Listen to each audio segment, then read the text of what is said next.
Welcome to బాల్మెన్స్ channel. సర్వేజన సుఖినో భవంతు.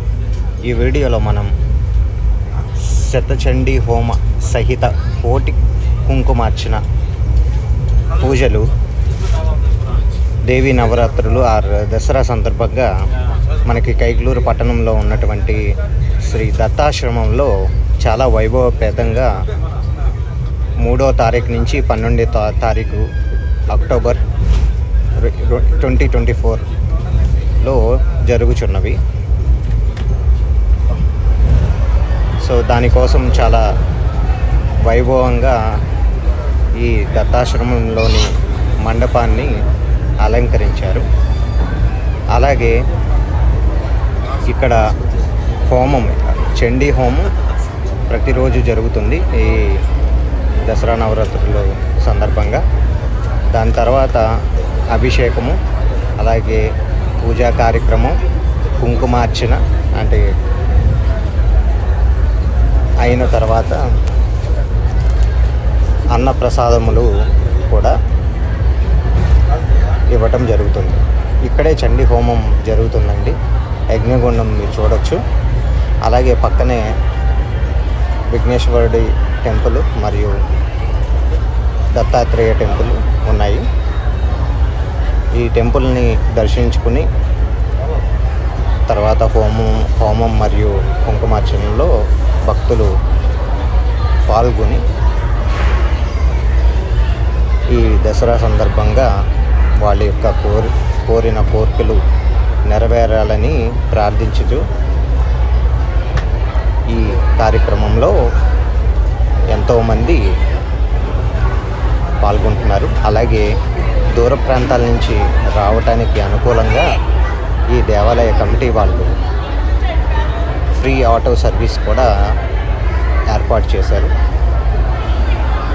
ఇక్కడే పూజ జరుగుతుందండి, స్టేజ్. అలాగే ఇక్కడ పానకము మరియు వడపప్పు ప్రసాదము, చలివిడి ప్రసాదం ఇస్తున్నారు. అలాగే హోమం తర్వాత వచ్చినటువంటి ప్రసాదం కూడా ఇంకో వీడియో ఉందండి, అది కూడా చేస్తున్నారండి.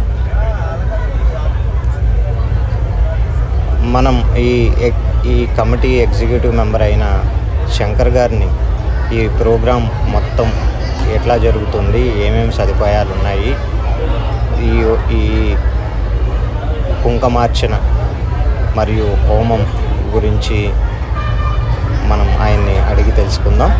చూశారు కదా, అమ్మవారి విగ్రహాన్ని ఎంతో నీట్గా అలంకరించారు. ఇక్కడ స్టేజ్ కూడా చాలా పెద్దదే ఉంచారండి. ఈ డెకరేషన్ ఇవి చూస్తే చాలా ఆనందంగా కూడా ఉంది. చూసారా, అలనాటి ఇత్తడి పాత్రల్లో దేవునికి కావలసిన పానకము మరియు అభిషేకానికి కావలసిన ఐటమ్స్ కూడా ఇక్కడ ఉంచారు. అలాగే ఇక్కడ ప్రసాదములు మరియు కంసములు తయారు చేసి పెట్టారు. అంతేకాకుండా ఇక్కడ ఒక శివలింగము కూడా ప్రతిష్ఠించారు, ఎందుకంటే అభిషేకం చేయటం కొరకు.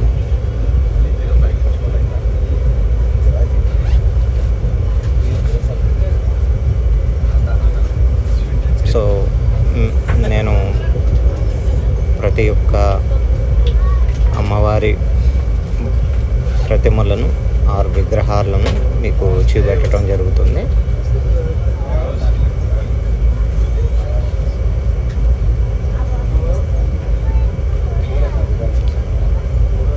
మీరు ఇక్కడికి వచ్చేది దర్శనం చేసుకునే వాళ్ళు ఈ వీడియోలో చక్కగా నీట్గా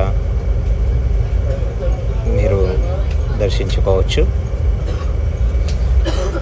యాక్చువల్లీ ఇది 2వసారి అండి. లాస్ట్ ఇయర్ కూడా ఇదే విధముగా ఇక్కడ కోటి కుంకుమార్చన మరియు హోమం తదితర కార్యక్రమాలు జరుగుతున్నవి. శంకర్ గారిని అడిగి అన్నీ తెలుసు.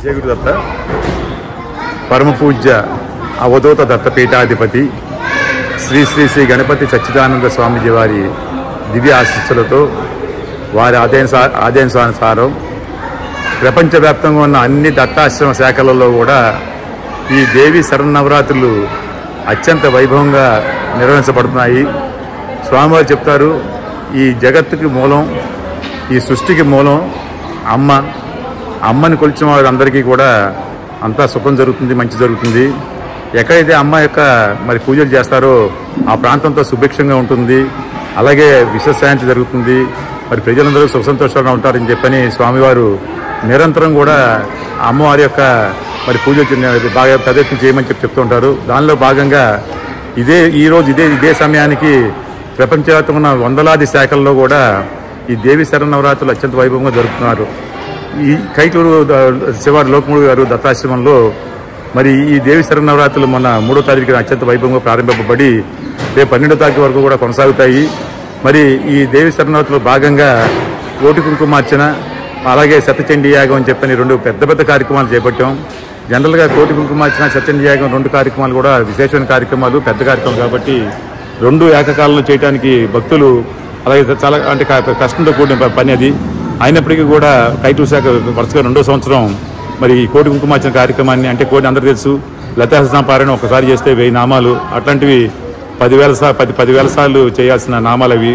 అంటే 10 రోజుల్లో కూడా ఒక్కొక్క మనిషి చదివింది 1000 లెక్క తీసుకుంటూ రోజు 10 లక్షల చొప్పున 10 రోజులు 10 లక్షల కోటి సంఖ్య చేయాలని చెప్పని తలంపుతో మొదలుపెట్టిన ఈ కార్యక్రమం దిగ్విజయంగా ఇవాళ 4వ రోజు కూడా ముగిసింది. రోజు 10 లక్షల చొప్పున ఇప్పటికి 40 లక్షల సంఖ్యని నామాన్ని జపించారు భక్తులందరూ కూడా. అలాగే శతచండీ పారాయణ అంటే మనకి చండీ ఒకసారి చదివి ఒక పారాయణం, అది 100 సార్లు చదవాలి. అంటే దాన్ని 10 రోజులు విభజించి రోజు 10 సార్లు చొప్పున చండీ పారాయణ చేస్తున్నారు. అంటే వృత్తికులు యాగర్తలు ఈశ్వర శర్మ గారి ఆధ్వర్యంలో మరి నిష్ణాతులైన పండితులు మరి వచ్చారు. వారి ఆధ్వర్యంలో వారు నిత్యం కూడా ఈ యొక్క చండీ పారాయణానికి రోజు 10 సార్లు చేసి తర్వాత 13 అధ్యాయాలతో కూడిన ఈ చండీ హోమాన్ని నిర్వహిస్తున్నారు. మరి ప్రతి అధ్యాయానికి చివరిలో మరి ఒక్కొక్క దినుసుతో, ఒక్కొక్క కాయతో, ఒక్కొక్క పండుతో మరి పూర్ణాభిషేకం చేస్తారు. అలా అలాగే పూర్ణాహుతి చేస్తారు. అలాగే మరి ఈ యొక్క 10 రోజుల కార్యక్రమాన్ని కూడా దిగ్విజయంగా మరి ముగించాలని చెప్పి పెద్దలు ఈ యొక్క కార్యక్రమంలో పెద్ద సంఖ్యలో పాల్గొనాలని చెప్పని. ఇప్పుడు నిజంగా మనకేంటంటే ఈరోజు మొన్న 3వ తారీఖున మరి విఘ్నేశ్వర పూజ, మండపారాధన, అలాగే పంచగవ్య ప్రాసన, అలా మండల పీఠ ఇది తర్వాత కలశ స్థాపనతో ఈ కార్యక్రమం మొదలైనాయి. మరి నిరంతరం జరిగే ఈ ప్రక్రియలో ప్రజలు పెద్ద ఎత్తున పాల్గొనాలని చెప్పని, ఈ అవకాశాన్ని సద్వినియోగపరచుకోవాలని చెప్పని, ప్రతివారు అమ్మవారి యొక్క సంపూర్ణ కృపా కటాక్షాలకి పాత్రలు కావాల్సిందని చెప్పని కోరుకుంటూ, అలాగే స్వామివారు ప్రత్యేకంగా చెప్పారు, అసలు మామూలుగా అమ్మవారికి చండీ హోమం అంటే చాలా ఇష్టము. అటువంటిది ఆవిడకి ఇష్టమైన దేవి శరన్నవరాత్రులు ఈ సందర్భంగా ఈ దసరా ఉత్సవాల్లో ఈ చండీపై మన యొక్క ఈ లలిత పారాయణ చేస్తూ, ఈ కోటి కుంకుమార్చన చేస్తూ, అలాగే చండీ హోమం చేసుకుంటాం అనేది విశేషం. కాబట్టి ప్రతి ఒక్కరు కూడా పాల్గొనండి అని చెప్పని, అలాగే పాల్గొనడం వల్ల వాళ్ళ కుటుంబానికైనా అలాగే అటు 7 తరాలు ఇటు 5 తరాలు కూడా ఉద్ధరింపబడతాయని చెప్పని, ఏ కష్టాలు లేకుండా ఉంటారని చెప్పని, సంతోషంగా ఉంటారని చెప్పని, ఆర్థిక ఇబ్బందులు ఉండవని, అనారోగ్య సమస్యలు రావని చెప్పని స్వామీజీ వారు మరి సెలవిచ్చారు. కాబట్టి ప్రజలందరూ పెద్ద ఎత్తున ఈ యొక్క కార్యక్రమంలో పాల్గొని ఈ అవకాశం సద్వినియోగపరుచుకుని అందరూ కూడా మరి అమ్మవారి కృపకి పాత్రలు అవుతారని చెప్పి కోరుతూ జై గురుదత్త. శంకర్ గారు ఎన్ని సంవత్సరాల నుంచి రెగ్యులర్గా ఈ ప్రోగ్రామ్స్ చేస్తున్నామండి? యాక్చువల్గా ఏంటంటే ఈ కోటి కుంకుమార్చన కార్యక్రమం అనేది దాదాపు 30 సంవత్సరాల నుంచి చేస్తామండి. ఇది కుంకుమార్చన అనేది ఆశ్రమం చేస్తామండి. కోటి కుంకుమార్చన విశేషంగా ఎందుకంటే అది పెద్ద కార్యక్రమం కాబట్టి సాధారణంగా ముందుగానే గురువారి యొక్క గణపతి స్వామిజీ వారు, అలాగే దత్తపేట ఉత్తరాధికారి దత్త విజయాంత స్వామి వారి యొక్క ముందు అనుగ్రహం తీసుకుని, వారి అనుమతి తీసుకుని ఈ కార్యక్రమం తలపెట్టాం. ఎందుకంటే విశేషం ఈ కార్యక్రమంలో ఎటువంటి ఆటంకాలు కలగకుండా, రోజు 10 లక్షల సంఖ్య తగ్గకుండా ఉండాలంటే స్త్రీలు భక్తులు పెద్ద ఎత్తులో పాల్గొనాలి. అందుకని చెప్పని కింద సంవత్సరం మాత్రమే కోటి కుంకుమార్చన మొదలుపెట్టాం. 1 సంవత్సరం చేసి ఆపేద్దామని చెప్పి అనుకుంటే అనూహ్యంగా మరి దైవ సంకటంలో అమ్మవారి కృప తెలియదు. నాకు నిద్ర 15-20 రోజుల క్రితం నిద్రలో తెల్లారుజామున 4 గంటలకు ఎవరో చెవులో ఈ కోటి కుంకుమార్చన ఇంకొక 2 సంవత్సరాలు చేయమని నన్ను ఆదేశించినట్టుగా నా చెవులో ఎవరు చెప్పినట్టుగా అనిపించింది. అది బహుశా అమ్మవారు ఆజ్ఞించారేమని చెప్పని ఈ కోటి కుంకుమార్చన చేయాలి, 3 రోజులు చేయాలని చెప్పని 3 సంవత్సరాలు చేయాలని, కింద సంవత్సరం 1 సంవత్సరం, ఇది 2వ సంవత్సరం, వచ్చే సంవత్సరం కోటి కుంకుమార్చన చేసి ఆ తర్వాత గత 30 సంవత్సరాలు చదువుతుంటే యథావిధిగా కుంకుమార్చన జరుగుతుంది. దాని సంఖ్య నియమం ఉండదు కాబట్టి భక్తులు ఎంతో ఎన్నిసార్లు చదువుకుంటారు అన్నిసార్లు చదువుకుంటారు. ఇది మటుకు కోటి అనేప్పుడైనా ఖచ్చితంగా కోటి సంఖ్య కంప్లీట్ చేయాలి కాబట్టి మరి ఎక్కువ సార్లు పారాయణ చేస్తూ ఎక్కువ మంది చేత పారాయణ చేస్తానికి ప్రయత్నం చేస్తాము. అది గత 30 సంవత్సరాలుగా కుంకుమార్చన జరుగుతుందండి. ఈ మంత్ 12 వరకు జరుగుతాయి అనే ప్రోగ్రామ్స్ చెప్పారు కదండి. అవునండి. ఒక రోజులో ప్రోగ్రామ్ షెడ్యూల్ ఎట్లా ఉంటుంది అంటే మార్నింగ్ ఎన్నింటికి స్టార్ట్ అవుతుంది, పూజ ఎన్నింటికి ఎండ్ అవుతుంది, అన్నప్రసాదం ఎన్నింటికి, అవి కొంచెం వివరంగా చెప్తారా? తప్పకుండా అండి. మాకు ప్రతిరోజు ఉదయం 8 గంటలకి ప్రతిరోజు కూడా ఈ మండపం దగ్గర విఘ్నేశ్వర పూజ చేసిన తర్వాత అనంతరం మన స్వామివారికి రుద్రాభిషేకం మన శివలింగం కూడా ఇక్కడ ప్రతిష్ఠించడం జరిగింది ఈ యొక్క కార్యక్రమాల నిమిత్తం. మరి రుద్రాభిషేకం జరుగుతుంది. రుద్రాభిషేకం అనంతరం మరి ఈ కోటి కుంకుమార్చన సంకల్పం చెప్పి ఆ సంకల్పం జరిగిన తర్వాత కోటి కుంకుమార్చన కార్యక్రమం మొదలవుతుందండి. అంటే సుమారు కోటి కుంకుమ 10 అవుతుందండి, 10 గంటలు అవుతుంది. దీనికి సమాంతరంగా చండీ పారాయణ జరుగుతుంది. నేను ఇందాక చెప్పాను, శతచండీ యాగం కాబట్టి 100 సార్లు చండీ సప్తసతి పారాయణం చేయాలండి. 100 సార్లు చేయాలి అంటే సాధారణ విషయం కాదండి. ఒక్కొక్క పారాయణం గంట పడుతుందండి. 3 ఋత్వికులు కూర్చుంటే ముగ్గురు కలిసి ఒక్కొక్కరు 3 సార్లు, 2 3 సార్లు, ఒకరు 4 సార్లు చదువుతున్నారంటే ఒక్కొక్కరు దాదాపు 3 గంటల నుంచి 4 గంటల వరకు కేవలం పారాయణానికే కేటాయిస్తున్నారు. అనంతరం హోమం 13 అధ్యాయాలు హోమం మళ్ళీ 3 గంటలు పడుతుందంటే యాగ ప్రక్రియ వచ్చి రోజుగా 6 గంటలండి. అది కూడా సమాంతరంగా 8 గంటలకు మోతాయి 1 గంట వరకు జరుగుతుందండి. 1 గంటకి ఏ రోజు ఆ రోజు పూర్ణాహుతి ఉంటుంది. ఆ పూర్ణాహుతి అయిపోగానే ఇక్కడ ఇలా మన కోటి కుంకుమార్చన మనకి సంఖ్య 8 సార్లు 7 సార్లు 8 సార్లు చదువుతున్నామండి. చదివిన అనంతరం 1 గంట ప్రాంతాల్లో మరి మహానైవేద్యం, తర్వాత నీరాజన పుష్పాలు ఇచ్చి భక్తులందరూ కూడా తీర్థప్రసాదం ఇచ్చి అప్పుడు భోజన కార్యక్రమం 1 గంట నుంచి భోజన కార్యక్రమం ఏర్పాటు చేస్తామండి. విశేషంగా రోజు కనీసం 1000 మంది పాల్గొంటారండి కార్యక్రమంలో. మూలానక్షత్రం ఎల్లుండి మంగళవారం మూలానక్షత్రం అని చెప్పి సరస్వతి అమ్మవారికి ఇష్టం. చాలామంది భక్తులు కూడా పెద్ద నమ్మిక. మూలానక్షత్రం రోజు పూజ చేయించుకున్న మూలానక్షత్రం మన అమ్మవారి పెట్టిన పుస్తకాలు పిల్లలు తీసుకుంటే వాడు చదువు బాగా వస్తుంది, విజ్ఞానం పెరుగుతుందని చెప్పని చాలా ఒక నమ్మిక ఉంది ప్రజలకి. ఆ నమ్మకే వల్ల వాళ్ళు ఏం చేస్తారంటే అండి, మూలానక్షత్రం రోజు మేము అనుకోవడం దాదాపు 2 నుంచి 3 వేల మంది వస్తారని చెప్పి మేము ఎక్స్పెక్ట్ చేస్తామండి. వాళ్ళందరూ కూడా ఏర్పాటు చేస్తాము. ఆ వచ్చిన భక్తులందరికీ కూడా ఎటువంటి అసౌకర్యం గురవ్వకుండా, ఎటువంటి ఇబ్బందులు లేకుండా అందరికీ తీర్థప్రసాద అన్నప్రసాదాలు పొందే విధంగా మేము ఏర్పాటు చేస్తామండి.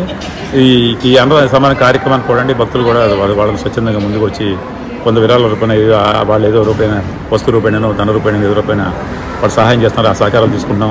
అలాగే కమిటీ వారందరూ కూడా మేము అందరూ సహకరించుకుని ఈ కార్యక్రమాన్ని భక్తి శ్రద్ధలతో చాలా పెద్ద ఎత్తున చేస్తామని చెప్పి తెలియడానికి సంతోషిస్తామండి.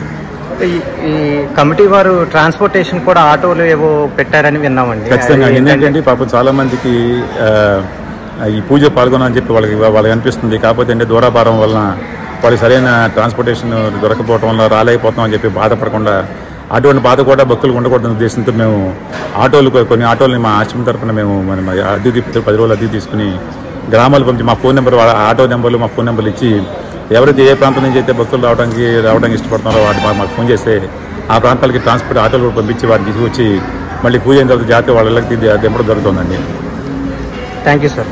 Thank you. నా పేరు గురదారు ఉదయశంకర్ అండి. నేను ఈ దత్తాశ్రమ కైకలూరు శాఖకి ఎగ్జిక్యూటివ్ ట్రస్టీ అండి. నేను 2000 నుంచి కూడా ఎగ్జిక్యూటివ్ ట్రస్టీగా ఉన్నానండి. ఇక్కడ ఆధ్యాత్మిక కార్యక్రమంతో పాటు పలు సేవా కార్యక్రమాలు చేస్తుంటామండి. ముఖ్యంగా స్వామివారికి ఏంటంటే ఆధ్యాత్మిక కార్యక్రమాలు చేయాలి ఎలాగని మన హైందవ ధర్మం. అలాగే దాంతో మిన్నగా దానికన్నా ఎక్కువగా కూడా సేవా కార్యక్రమం చెప్తుంటారు.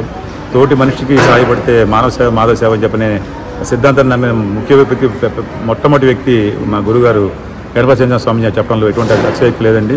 వారి ఆదేశాల వరకు అన్ని శాఖల్లో కూడా సేవా కార్యక్రమాలు విరివిగా చేస్తామండి. అంటే మెడికల్ క్యాంపులు కానీ, లేకపోతే అన్న సమాధానం కానివ్వండి, పుస్తకాలు ఇవ్వటం కానీ, లేని వారికి బట్టలు ఇవ్వటం కానీ, ఏ రకమైన సహాయం కావాలని కోరి దత్తాశ్రమం వచ్చినా వారిని ఉట్టి చేతులు పంపించకుండా వారి సేవా కార్యక్రమం చేయడం జరుగుతుందని చెప్పి తెలియజేస్తామండి. జై గురు.